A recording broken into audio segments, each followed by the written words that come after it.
ಮತ್ತೆ ವಿಜೇಂದ್ರ ಅವರು ಕೂಡ ನಿಮ್ಮ ವಿರುದ್ಧ ವಾಗ್ದಾಳಿ ಮಾಡಿದ್ದಾರೆ. ಒಂದು ಅವ್ರ ಆಂತರಿಕ ಏನಿದೆ ವ್ಯತ್ಯಾಸಗಳು, ಅದ್ರ ಬಗ್ಗೆ ನಾವು ಮಾತನಾಡಕ್ ಹೋಗೋದಿಲ್ಲ. ನನಗೆ ಅದು ಇಂಟ್ರೆಸ್ಟ್ ಇಲ್ಲ. ಅವ್ರ ಆಂತರಿಕ ವ್ಯವಸ್ಥೆಗಳು, ಅವ್ರ ಗುದ್ದಾಟಗಳು, ಅವ್ರೊಬ್ರಿಗೆ ಏನೇ ಹೇಳೋದು, ಅವ್ರವರಿಗೆ ಟೀಕೆ ಮಾಡೋದ್ರಲ್ಲಿ ನಾವ್ ಹೇಳೋದ್ರಾಗ ಏನ್ ಅರ್ಥ ಇಲ್ಲ. ಬಟ್ ನನ್ನ ವೈಯಕ್ತಿಕವಾಗಿ ವಿಜೇಂದ್ರ ಮತ್ತೆ ಏಕವಚನದಲ್ಲಿ ಮಾತನಾಡಿದ್ದಾರೆ. ನಾನೇನ್ ಮಾತಾಡಿದೀನಿ ಅಂತಂದ್ರೆ, ಮೋದಿ ಅವ್ರು ಮಾಡಿರ್ತಕ್ಕಂಥ ಕಾರ್ಯಕ್ರಮಗಳು ಯಾವ ಅನುಷ್ಠಾನಕ್ಕಾಗಿಲ್ಲ. ಇದ್ರ ಬಗ್ಗೆ ಬೇಕಿದ್ರೆ ಚರ್ಚೆ ಮಾಡೋಣ. ಈ ದೇಶದ ಪರಿಸ್ಥಿತಿ ಬಗ್ಗೆ, ಈ ದೇಶದ ಅನ್ಎಂಪ್ಲಾಯ್ಮೆಂಟ್ ಬಗ್ಗೆ, ಇಂತ ಮೂಲ ವಿಷಯಗಳನ್ನ ಬಗ್ಗೆ ನಾವು ಮಾತನಾಡ್ತಿರ್ತಕ್ಕಂಥದ್ದು. ಯಾರೋ ಪಾಪ ಪತ್ರಿಕಾ ಮಾಧ್ಯಮ ನಮ್ಮ ಸ್ನೇಹಿತರು ಕೇಳಿದ್ದಾರೆ, ಅವರು ಏಕವಚನದಲ್ಲಿ ನಮ್ಮ ಬಗ್ಗೆ ಮಾತನಾಡಿದ್ದಾರೆ. ದೇವ್ರು ಒಳ್ಳೇದ್ ಮಾಡಿ ಅವ್ರು. ಯಾಕಂದ್ರೆ ಅವ್ರಿಗೆ ಇದೆ ಅವನ್ ಯಾರು, ಇವನ್ ಯಾರು, ಅವನ್ ಯಾರು, ಇವನ್ ಯಾರು, ನಾನ್ ಯಾರು. ನಾನ್ ಮೋದಿ ಸಾಹೇಬ್ರಿಗೆ ಏನಿಲ್ಲ, ನಾನು ಮೋದಿ ಸಾಹೇಬ್ರ ಅಂತಾನೆ ಮಾತನಾಡ್ತೀನಿ.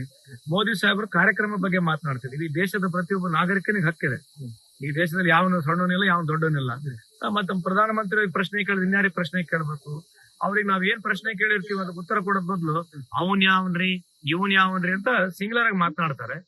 ನಾನ್ ಯಾವನು ನನಗ್ ಬಿಟ್ರಲ್ಲಿ ಈ ತರ ಮಾತಾಡೋದ್ರಿಂದ ಇವ್ರಿಗೆ ಏನದು ಐ ಡೋಂಟ್ ನೋ. ಯಾಕಂದ್ರೆ ಈ ಬಸವಣ್ಣ ನಾಡಿದ್ರು, ಬಸವಣ್ಣವರ ನಾಡು. ಆಮೇಲೆ ಇವರು ಸ್ವಲ್ಪ BSY ಯಡಿಯೂರಪ್ಪ ಸಾಹೇಬ್ರ ಮಗ ಇವರು. ಅದನ್ನ ಮರ್ತು ಬಿಟ್ಟಾರೋ ಏನೋ, ಅದನ್ನೇ ಬಹಳ ತಲೆ ಮೇಲೆ ಇದೆ, ಗೊತ್ತಿಲ್ಲ. ಅವನು ಇವನು ಅಂತಕ್ಕಂಥ ಪದ ನಾನು ಈಗ ಬದುಕಿಸ್ಬಿಡೋದು ಬಹಳ ಈಸಿ ಅದು. ಅದೇನು ಅವನಿಗೆ ಇವನ್ ಅನ್ನೋದು, ಇವನಿಗೆ ಅವನ್ ಅನ್ನೋದು, ಅದು ಅವರಿಗೆ ಒಳ್ಳೇದಾಗ್ತಿದ್ರೆ, if you thinks that it is so is having so pride and proud about telling that, God bless him. ಈಗ ಅವರು ಸಂದರ್ಭದಲ್ಲಿ ರಾಹುಲ್ ಗಾಂಧಿ ವಿರುದ್ಧ ಮಾತನಾಡ್ತಾರೆ, ಅಥವಾ ಸಿದ್ದರಾಮಯ್ಯ ಸಾಹೇಬ್ರ ವಿರುದ್ಧ ಮಾತನಾಡ್ತಾರೆ.